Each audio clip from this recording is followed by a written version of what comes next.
Et finalement, donc, au niveau des infrastructures des services publics, donc, il y a un peu, enfin, il y a plusieurs aspects. On a parlé de la régulation, donc accorder plus d'indépendance aux autorités de régulation, et également le Conseil de la concurrence, parce qu'en fait, il y a déjà un degré d'indépendance qui a été accordé, mais qui est partiel, donc donner l'autonomie de décision, l'indépendance financière, le mode de nomination également des collèges des différentes autorités de régulation. Donc les laisser ouvrir le secteur à la concurrence avec une bonne loi et un bon encadrement, mais les laisser travailler.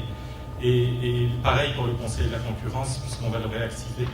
Et puis alors des mesures un peu plus qui concernent peut-être plus directement les citoyens au niveau de la qualité du service, des services publics.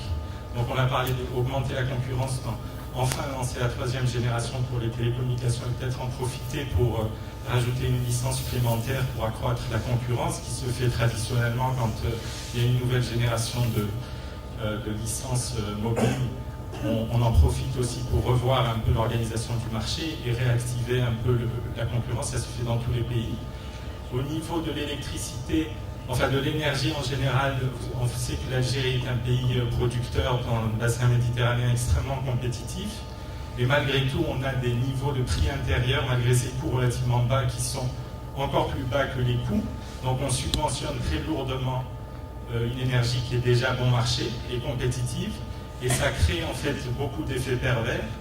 Au niveau de la gestion des entreprises type Sonelgaz, un gros paradoxe, puisque en fait Sonelgaz n'a pas les moyens d'investir, malgré en fait la puissance de l'Algérie sur le plan énergétique, en partie parce que les recettes sont bien inférieures aux coûts, et aussi tous les phénomènes que vous connaissez pour ce qui est du fuel, etc., de trafic aux frontières, et parce que l'énergie est beaucoup trop basse par rapport à celle au prix chez nos voisins.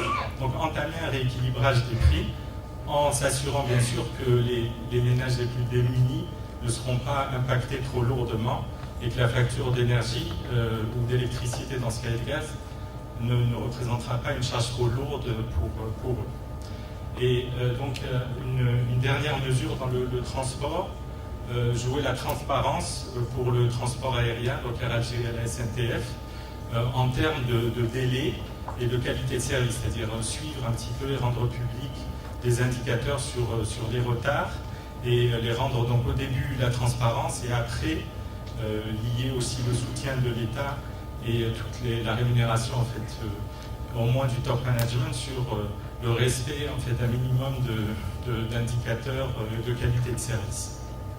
Voilà où on en est. Donc on a encore 20 mesures à présenter d'ici le 5 juillet, de mercredi, et on en parlera un peu plus tard.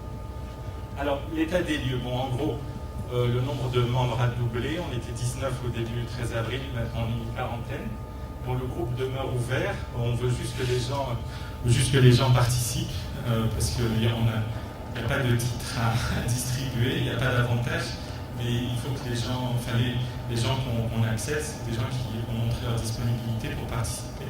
Donc on va conserver cette démarche. On fait appel également à des experts. On sait qu'on fonctionne beaucoup sur Internet avec des gens qui nous sollicitent, qui réagissent à nos mesures, qui nous apportent leur expertise. Aussi, on a mobilisé nos connaissances de gens qui connaissent bien le terrain pour tester l'identification des problèmes et des solutions adaptées à la réalité algérienne. À ce niveau-là, on a à peu près contacté impliqué une vingtaine de personnes c'est un des points sur lesquels on doit s'améliorer, clairement, surtout dans la perspective de NABNI 2020, parce que si on veut proposer une vision et puis des politiques sectorielles détaillées, il faut bien sûr le faire avec des gens qui ont un niveau d'expertise pointu dans leurs différents domaines d'activité. Donc c'est aussi l'occasion pour nous, à chaque fois, de solliciter les gens qui sont intéressés ou qui connaissent des gens qui pourraient être intéressés pour nous rejoindre dans cet exercice de réflexion. Alors, le domaine qui nous fait extrêmement plaisir, c'est tout ce qui se passe un peu sur Internet, donc le site Internet et Facebook, dont s'occupe Eurostat. Donc on a eu beaucoup de visites depuis le 13 avril, plus de 75 000 donc, sur le site. Donc il y a un intérêt. Beaucoup de gens qui commentent les mesures de manière très constructive, plus d'1 millier. Donc des propositions de mesures supplémentaires, soutien, donc des mails d'encouragement, etc. Et 1100 fans sur Facebook aussi, où là se font des dialogues, soit sur des mesures, soit sur l'approche. Donc à ce niveau-là, de la même manière, on avait pris un engagement qui était au moins de répondre à tout le monde, mais il ne s'agit pas uniquement de répondre, il s'agit aussi d'échanger et d'animer. Et c'est là aussi, par manque de moyens, c'est un des domaines où on doit s'améliorer, on doit aussi faire appel à de nouvelles bonnes volontés pour nous rejoindre. Alors maintenant, je dirais le cœur du sujet. Le cœur du sujet, donc après avoir parlé un peu des mesures, l'état des lieux de notre organisation, pourquoi en fait on organise cette journée. Donc on a fait déjà une première journée, un Zoom sur qui nous étions, un peu l'historique, et on avait problématisé le premier Zoom. Là en fait, donc l'idée c'est pour nous de rencontrer les acteurs de la société civile et d'échanger avec eux pour 2 raisons, je dirais, enfin 3 raisons. La première, c'est qu'on se considère nous-mêmes comme membres de la société civile et notre démarche n'est pas très différente de celle qu'ont pu adopter des groupes ou des associations, puisque en fait, le groupe sont des gens qui viennent de différents horizons, qui ont décidé de s'intéresser un peu de consacrer un peu de leur temps à des questions d'intérêt général, et en termes de mode de travail, qui se font confiance a priori, même s'ils ne se connaissent pas, parce qu'ils partagent un peu ce postulat de départ. Et ça a fonctionné jusque-là, on espère que ça continuera. Le deuxième élément, c'est bien sûr qu'en termes de démarche, c'est un peu la même chose. Il y a des problèmes, on les a identifiés, on essaye un peu de réfléchir à des solutions, d'avoir une approche un peu rigoureuse, et puis aussi de pérenniser l'outil que l'on a créé. Et donc ce qu'on aimerait bâtir, ce qu'on est en train de mettre en place, c'est un peu une plateforme multisectorielle. Peut-être que ce qui différencie Nabli d'association, c'est... J'aurais pas dû me tourner vers toi, Nabli. Donc Nabli d'association, c'est que c'est multisectoriel. Donc il ne s'agit pas de faire des propositions uniquement dans un secteur ou pour défendre, je dirais, les intérêts d'une catégorie donnée, mais c'est plus large. Et on veut aussi demeurer non partisan, donc il s'agit surtout de rester dans le domaine de la réflexion dans lequel on est, et rester aussi ouvert un peu à la société, avec des apports d'où qui viennent. Donc on a finalement un besoin d'aller vers la société civile, ou les associations, ou les expériences réussies, ou les experts, des gens qui ont une expérience de terrain, au-delà d'Internet, pour finalement enrichir un peu ce qu'on veut proposer de 3 manières. La première, c'est un apport vraiment en amont, je dirais, pour la qualité des propositions. On s'est rendu compte que l'identification des problèmes est peut-être plus délicate. On croit que quelque chose ne marche pas à cause d'une raison particulière, mais il faut aussi un regard expert pour identifier le problème. Ne parlons pas de la solution, donc enrichir les mesures.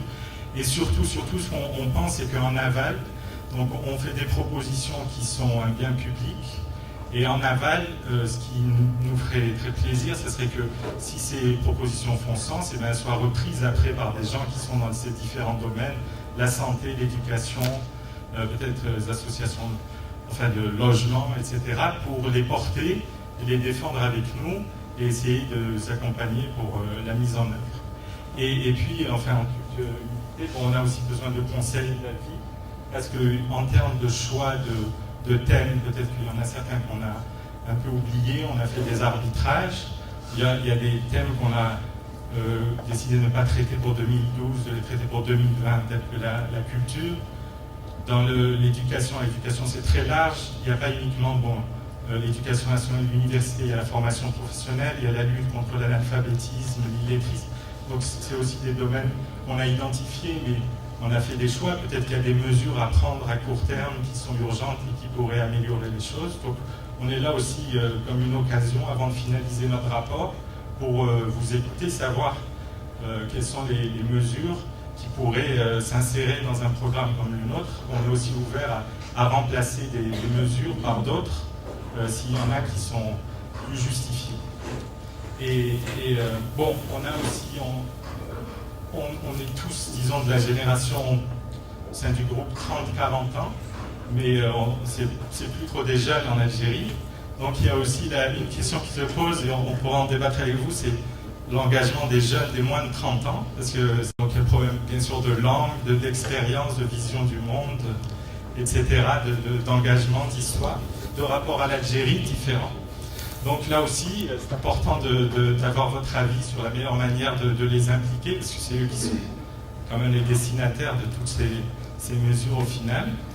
Et puis, bon, la mise en œuvre, ça revient continuellement. On sait que c'est l'État, à la fin, des pouvoirs publics, qui doivent mettre en œuvre toutes ces mesures. Et votre expérience est la bienvenue en termes de comment des professionnels ou des gens de la société civile peuvent travailler avec les pouvoirs publics pour arriver à mettre en œuvre des mesures en les intéressant et puis en les impliquant directement. Donc vous avez des expériences qui vont nous être très très utiles. Donc voilà, on va ouvrir le débat. On a quelques questions à vous poser et on attend aussi, on a des questions à poser aux acteurs de la société civile et en retour on attend vos questions. Merci Elias.